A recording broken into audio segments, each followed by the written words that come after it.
Huge wrestling deals thought to be dead are back alive. Could WWE steal AEW's biggest partner? Everything is about to change. I'm Pete Quinnell, and CM Punk might be about to seriously harm AEW. Support WrestleTalk! The phrase, "everything is about to change," may be a little overused when it comes to wrestling. You could even say that that has actually been accurate multiple times this year in wrestling alone. Vince McMahon returning, the merger with UFC, AEW All In, CM Punk being fired, CM Punk being rehired and returning to WWE. But once again, I must say, everything is about to change. The big ongoing story of 2023 and probably 2024 as well is how both WWE and AEW are looking to renegotiate their TV deals with various networks. AEW were reportedly keen to stick with Warner Bros. Discovery as their home. WWE sold the rights to SmackDown to USA Network, and NXT has been confirmed to be going to CW. But Monday Night Raw still hangs in the balance. And while its next location may have seemed somewhat arbitrary to most viewers of the show, from a business perspective, everything is about to change. Dave Meltzer on Wrestling Observer Radio mentioned that WWE at one point has negotiated with WBD, AEW's home for their shows currently, but that deal was said to be dead. But update,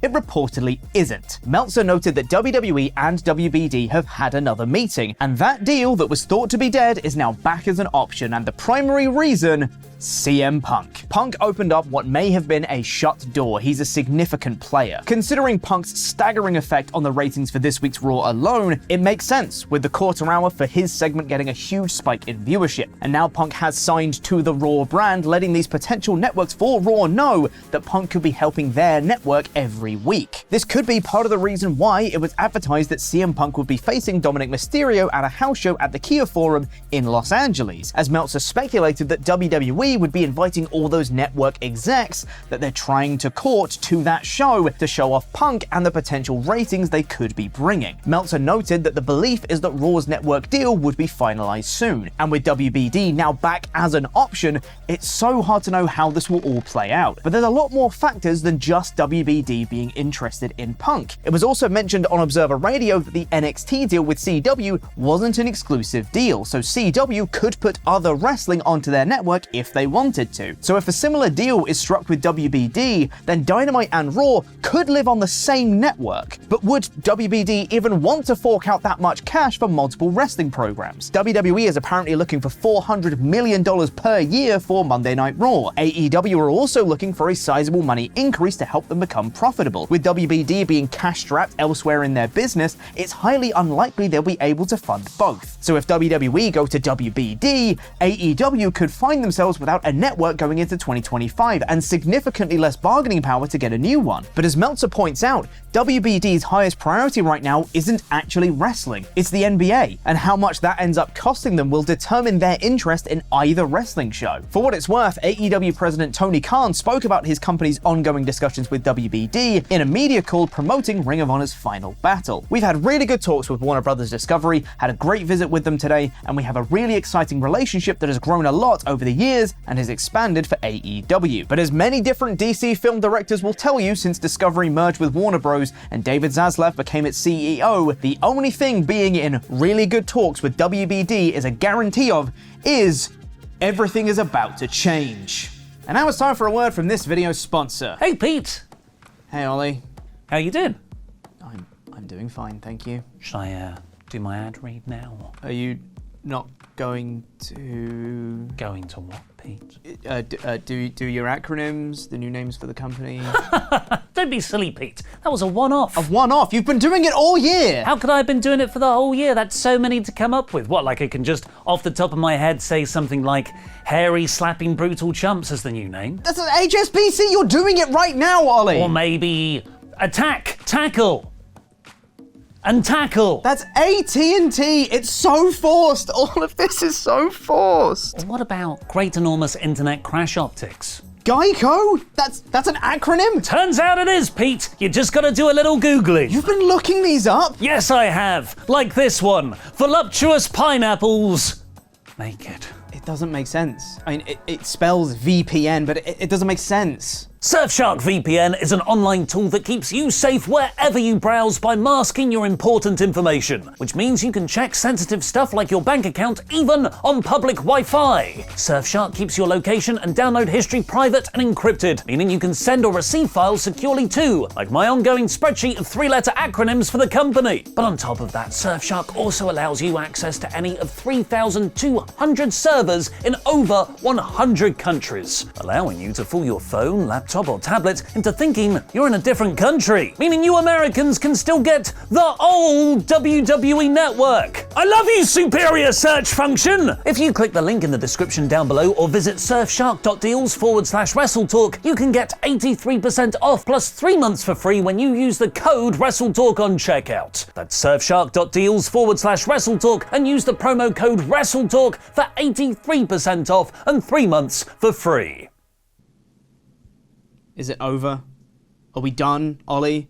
Are we finished? Is it done now? Why are you being such a fun sponge, Pete?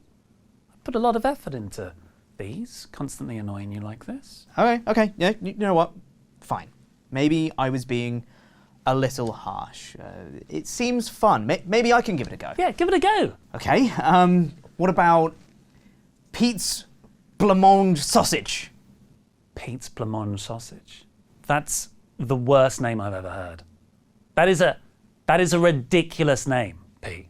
Not only is it already the name of a very famous American TV channel, it's also just like, it's a bad name for a company. Pete's Blancmange sausage. That doesn't sound like the name of a successful video production company at all, Pete. It's embarrassing.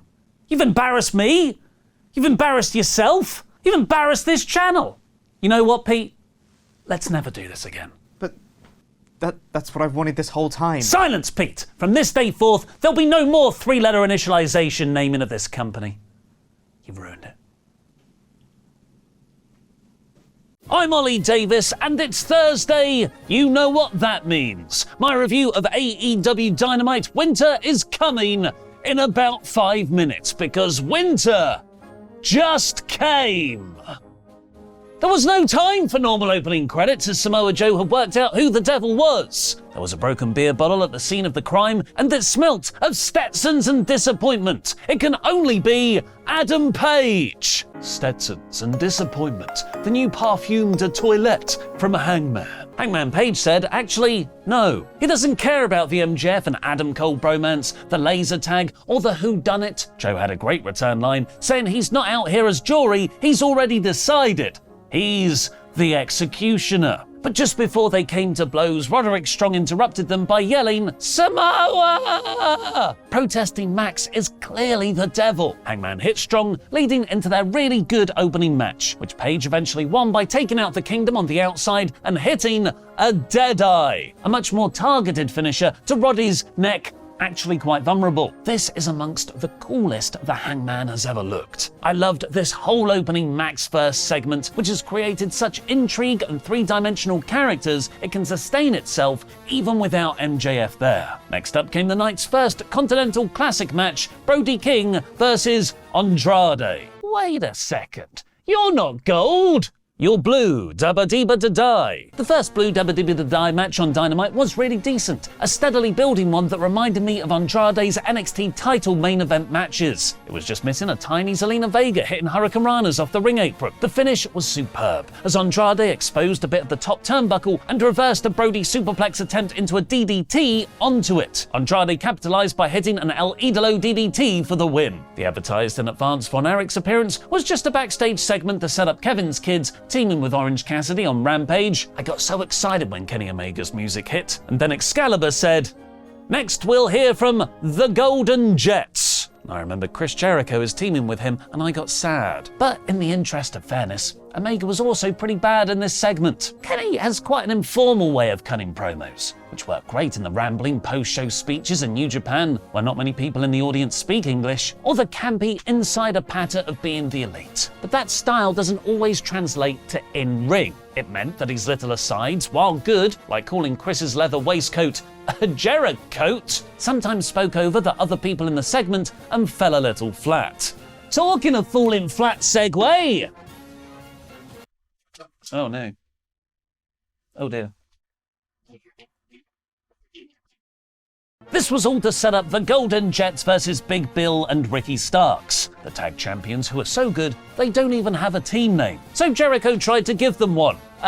Like Big Billy Starks, which got something worse than booze. The dreaded non-reaction. Even Ricky said that fell kind of flat. The best lines were weirdly about Enzo Amore, with Omega referencing Big Bill's old firm faction, saying it was actually soft, spelled S-W-A-F-T, and that Starks was just a better dressed, less charismatic version of Enzo. Omega did his adieu catchphrase to mercifully end the segment, but Jericho wanted one last line and screamed December 30th over the music to remind people when the pay-per-view match was. It's time for your one compulsory women's match. Rio beat Ruby Soho in 8 minutes with half of that in a commercial break. It's a disappointing follow-up after last week, which had a really good match that got time between Toni Storm and Sky Blue. Ruby and Rio could have done the same if they were given the space to do so, which would have been far more effective at getting over Rio's return and protecting Soho in defeat. Nothing against Jay Lethal, but his inclusion in the C2 has been the only major negative for me. Given his Team TNA booking throughout the year, I found it way too predictable he was just there to lose every match, which he did, meaning this match had even fewer stakes with Lethal already eliminated. At least that was used to benefit Roosh, who got a strong win with the quickest match of the tournament, although that would be more impressive if it was actually against a credible opponent. He neatly choked out Lethal just like how Mox did to him the previous week. Roosh definitely holds a grudge. To him, wrestling is real. Lethal looked totally dejected walking up the ramp afterwards with an uncharacteristically somber Team TNA. Jay White and Mark Briscoe faced next, where Jay needed to win to keep his top 2 Gold League hopes alive, which provided some great stakes, although it would have been better if Mark also had something to lose, as he was ruled out with his defeat last week. The match was really good though, with Mark's smash-mouth pace rather than Jay's prolonged heel psychology. White got his knees up on the Froggy Bow, hitting a Blade Runner to win. More than making up for the 2 predictable Gold League results, however, was the show's main event, which, like Braun Strowman at a barbecue, had all the stakes. The undefeated Swerve Strickland, who has so much star power and momentum, he feels like the tournament's main character, going against the other most strongest booked competitor,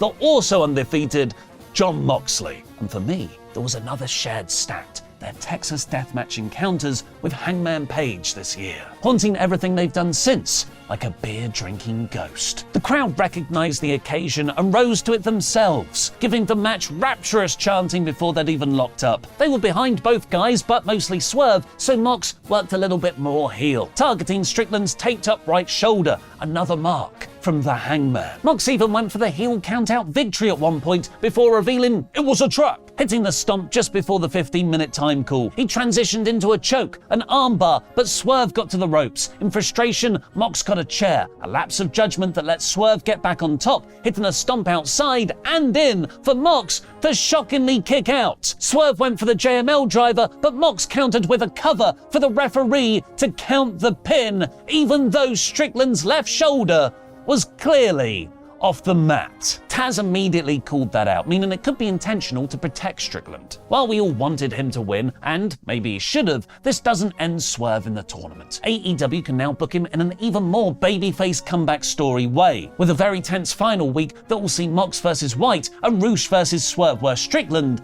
needs to win. That'll set up a rematch with Moxley in the semi-final where he could win there. Or he could have just booked him insanely strongly from the start and had him beat Moxley here and in the semis, just like how he beat Hangman twice too. I think I would have gone for that. But there's no time for that fantasy booking speculation. The show wasn't done there. The overrun wasn't for our first time limit draw. It was for the Devil's goons to attack Hangman Page backstage, where the Devil himself got out a car to watch on. 2 of them chokeslam Page onto the windscreen, which begs the question, how's the Devil going to drive them all home? He's just busted his own car windscreen. And also, a real glass windscreen? Send for the Punk! It's very Jack Perry. This week's Dynamite is 78%. Now go watch my breakdown of why CM Punk wants to take over NXT.